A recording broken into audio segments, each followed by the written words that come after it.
Welcome to How Preschool Teachers Do It.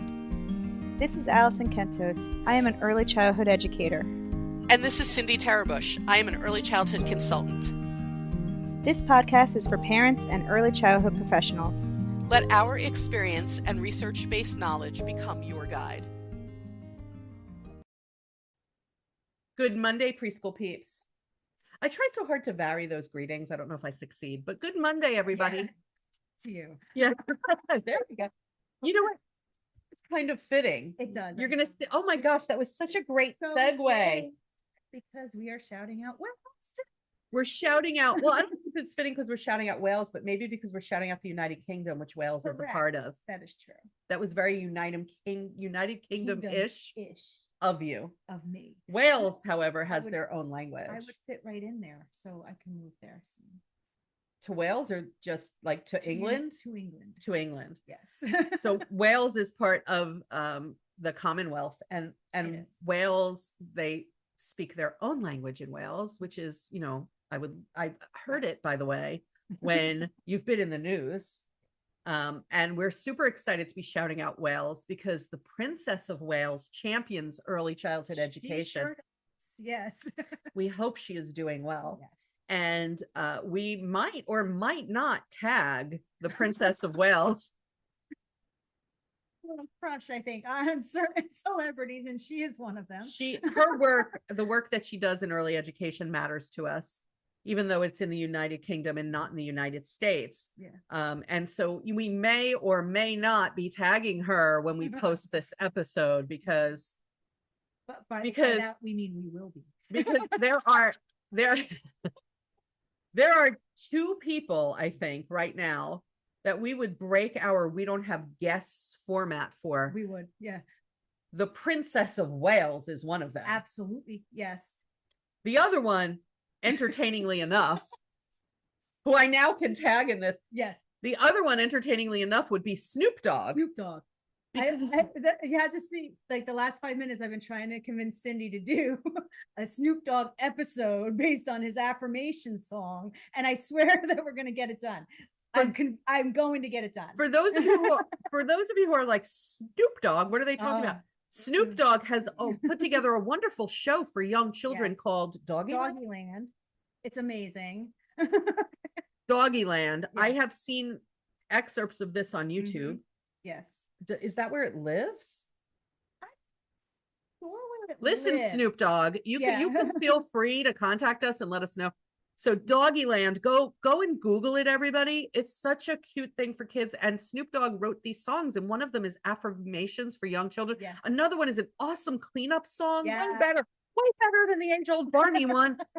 So we would break this format for two people: Catherine, the Princess of Wales. Yes. And Snoop Dogg. Okay. And Snoop, if you're listening, Yeah. I'm using your affirmation songs during my meeting with 3-year-olds. So it works. It's awesome. Today is going to be an amazing day. Love it. Yeah. This introduction is going long. Oh, Who do yes. we have? Wait. Who do we have from the United States? Chapel Hill, North Carolina. Chapel Hill, North Carolina. I have cousins who now live in North Carolina. I think they're in North Carolina. Yeah, I know somebody who's moving from New Jersey to North Carolina. I don't know if she's near there though. No, wait, maybe they're in South Carolina. I admittedly get my Carolinas mixed up. Sorry, folks. Yeah. But Chapel Hill, I've definitely heard of. Yes, I think there's a college in Chapel Hill. Potentially. Yeah. Yeah. I don't know exactly which one, but I believe there is one. I think we've learned several things during this lengthy introduction. One is that there are two people who we would break this format for who are not exactly in the same genre. Yeah. Okay. Yes. And circle of people, different circles. Right. Maybe different circles. We don't know. And that I obviously need to go to the Carolinas and sort them out. Correct. Okay.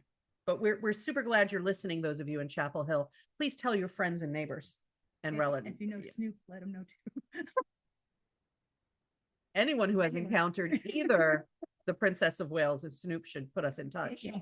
But that's not why we're here today. Yes. We're here today to draw attention to a segment of the early childhood provider workforce, Yes. I guess is a word we could use, that I think isn't respected enough, doesn't get enough positive press, doesn't get enough good talk about, and we're here to do it for you and with you. Yeah. And we're talking about family childcare providers. To be perfectly clear what a family childcare provider is, it's that they have an early childhood education business that is conducted in a home or home-like setting, usually in someone's home. They have often been licensed by the state that they're in to provide this care. Yep. I know in New Jersey, I don't know if it's still true. It may be that licensing family childcare was optional for a while. I think Yeah. it may be mandatory I think it's mandatory now. at this point. Yeah. Maybe, I don't know. In certain states, it's mandatory. In certain states, it's optional. But regardless of how we look at it, family child care does not get enough credit for what they provide to young children. There are children who thrive in center-based programs. Yeah. There are children who thrive in public school programs. There are also children who thrive in family child care. So in family child care, it's usually home-based. They include multiple ages of children. So the person might be caring for an infant at the same time as a 4-year-old. Yeah. They may take children who go to school in after school. Yeah, like a before and after school program. Right, a before and after Yeah. school program. Yeah. A lot of Or them during will the have. summer. I would think there might be even older children. Right. So Yeah. there is a mix of ages Yeah. in family childcare that can Yeah. be very beneficial to Yes. children. It allows them to do some learning from each other. The older children get to model for the younger children. Yeah. The younger children see that modeling. As they get older, they get to be leaders.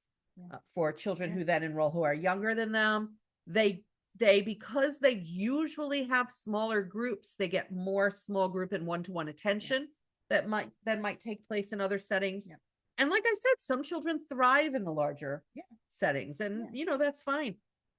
Others really would benefit so much from family child care. And maybe even some of those who are thriving in center-based in public school would thrive even more from the sort of attention they can get in family child care. I interact with family child care providers pretty frequently because they attend professional development with me, because they are in on my CDA classes, because they're getting certified. You know what? Family child care isn't like the local babysitter who you have in when you're going to the movies. Yeah. These people in family child care also do professional development. They use curriculums that are designed for family child care often. Yeah. I can tell you that companies like Teaching Strategies, Red Leaf Press, they have curriculums aimed at family child care. Yeah. So it's not that they're just, I don't know what people think when they put it down. It's not that they're like your local teenage babysitter. That's what I think people think it is. That it's a person who opened their home and they're just babysitting the children. And that is not what it is at all. In many cases, they are providing the sort of nurturing care for these children that can be a challenge if you're in a room with 23-year-olds. Yes. Right? I would imagine like the one-on-one and the small group setting would be amazing for many children. Even the home-like setting. Yeah, that's true. There are family childcare providers who have separate sections of their homes where the family childcare lives. And so they don't spend a lot of time in the living area, but there are other providers who also, their living area is part of the setting. Yeah. And I think there's something very nurturing about that. Yeah. I like it. I think it's a good model. Like, I especially like the multi-age group model of it. I don't think there's enough of that. And like, once you get to like center-based or public school, there, that kind of goes away, or it's very like limited, the multi-age group that you'll get. So like in a family childcare, when you can have like a 5-year-old with an infant, I think there's so much learning that could be going on there on both sides. Yeah. That you're not going to get anywhere else. That they can get from each other, and that can be so carefully individualized. Yes. Yeah. Folks, family childcare providers, they know the milestones, they know the goals. You want someone who knows that. You want to go in, if you're looking for a family childcare provider, you want to go in and say things like, do you use a specific curriculum? Right. What's the guidance for the milestones that you use? You want to vet the people. I'm not saying everyone is perfect, just like every center-based program isn't, as high quality as others. You want to find a quality family childcare provider. The thing I want to caution you to do when you're looking for early education for your children, I want to caution you to not write them off. Don't write them off. I think that's happening a lot now. It is. And you know what family childcare providers have told me? One of the things that makes them very sad is they'll get these children in their programs when they're infants and they develop a very close bond with the children, and the children develop a very close bond with them. And then when they turn 3 and 4, the family's like, okay, we're pulling them now and putting them in the bigger program because they have to get used to that for later. Folks, just because they weren't in a bigger program when they're 3 doesn't mean they won't be okay in it when they're 6. That's true. They will go to kindergarten and be okay. They'll be okay. You don't have to feel compelled to pull them. Yeah. You know, I know of people who had their children with a family childcare provider, loved that family childcare provider, were very sad when they felt they had to pull their children out and still felt compelled. You don't have to. You don't have to. They're still being educated. Yeah. Right. And they're socializing because there are other children around. Children there. Yeah. It's not that they're not socializing. And in fact, they're learning to socialize not only maybe with same age peers, but more effectively with children of different ages, which serves them well in elementary school. Because you know what? In elementary school, it isn't only their age group in the cafeteria or at recess. Yeah. And you need to know how to talk to older children or younger children. You need to know how to problem solve with different age groups. And you're getting that in family childcare. You're not going to necessarily get that in a public school or child or center based. Right. So like that's valuable even into their adulthood, I feel, to get that foundation at such an early age. Like that's going to benefit them their whole life. And you know, if you feel that your child does need to move to a center-based program, fine, then go ahead and move them. That's your parenting decision. I just want you to know they're going to still be educated where they are. Yeah. They will adjust as they get older. You know, I've also heard people with the incorrect rumor that children who go to programs that are very different from how the public schools run. The example that comes to my mind, I have 2 examples that come to my mind. One is a program that is a Montessori program, or maybe a Reggio Emilia program, and they do operate differently than your typical elementary school class. Yeah. There are people who are like, oh my gosh, how are they going to manage? Folks, they will manage. Children adjust to their environment just like every human being does. Yeah. It's like good things about like it not being all the same all the time, right? Like there's a time and a place, like when they need to go to kindergarten, like they'll be ready for that kind of environment, right? That doesn't mean you need to give them the same exact environment from the time they are 3 on to get them ready. Like they will adjust. It is fine. And like, there's going to be so many years of them being in the public school probably, that why not give them something different when they're younger? You know what I really hope? I hope that there are family childcare providers out there listening to this, and I might tag a few that I know or send it to them. And I hope that you use this episode to help people understand that you are providing early childhood education. Yes.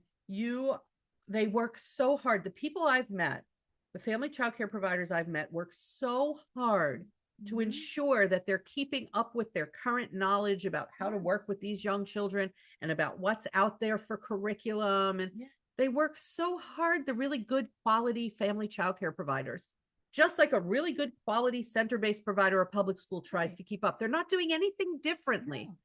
And I think that's my message in this episode. People think that they're different. I don't know why the reputation sometimes is what it is. And I know that some of you may be listening and thinking, oh my gosh, I love my family childcare provider. I would never think anything negative. And that's wonderful.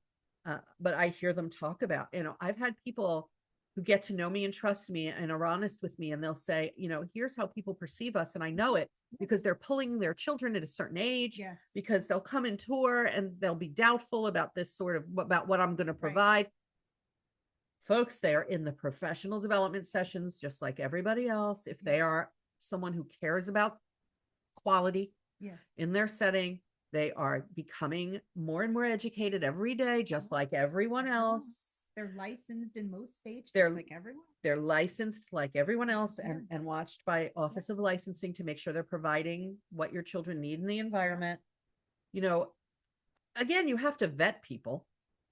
There's always differences in Yeah, quality, no matter where you are. Yeah. And don't write them off. Just don't write them off. It hurts me when they talk It to me about does. people are just writing us off. Yeah. People don't understand. Yeah. And maybe, Allison, when you're saying, I don't understand why the reputation's that way, maybe it's because we think of something that happens in a home as non-educational. Maybe What do you think of that? that might be true. But then people are saying like when their children are just home, they're not learning. Because their children are always learning, whether Chil- they're home or at school or outside or at an event, they're learning. They're constantly always learning. Children learn every waking moment of the day. Every moment of every single day. Mm-hmm. I also, just to go to the other side of this, I've known families who had a wonderful family child care provider for their child when they're in their early childhood years, and they've stayed in touch with that person forever. It is nice. Yeah. I've had family child care providers tell me that they are still in touch with the families while the children are teenagers and adults, and they're still in touch with them. Yeah. It's that sort of bond. Yeah. Yeah. If you're looking for a more family-like atmosphere, then you can have that at the family child care providers. As we're talking, I'm thinking of all the wonderful family child care providers that I have interacted with and still have contact information for. Yeah. And I just cannot wait to share this episode with some of them. If you're listening and you know me and I don't share it with you, it may be because I can't find your email address or can't tag you on social media maybe, but please let your network, and they do work in networks, by the way. They tend to, they know each other often. So please let your family child care friends and neighbors know that we are out here saying, please look into them just like you look into every other setting for your child. Yeah. Right. You might be going when people are enrolling children or thinking about where do I want my child to be next year? Because every year it is a decision, by the way. Yeah. So, they may be looking at corporate center-based programs, private center-based programs, faith-based programs. If you have public school programs where you are, maybe those. Also look at the family child care in your area, please. Weigh them all. Yeah. Make a decision by having weighed them all. Yeah. Okay. I think we've touted the family child care. And perhaps we will think about other episodes we can do in the future that are aimed specifically at family child care providers, though that always applies to everybody. It really does. Yeah. Okay, folks. Don't forget the website, howpreschoolteachersdoit.com, and the contact form. Don't forget the Facebook page, How Preschool Teachers Do It podcast on Facebook. I always kind of mess that up. I know. That's what keeps us human. And please remember to come back next time to see who and what we're talking about. Catch you soon. Bye.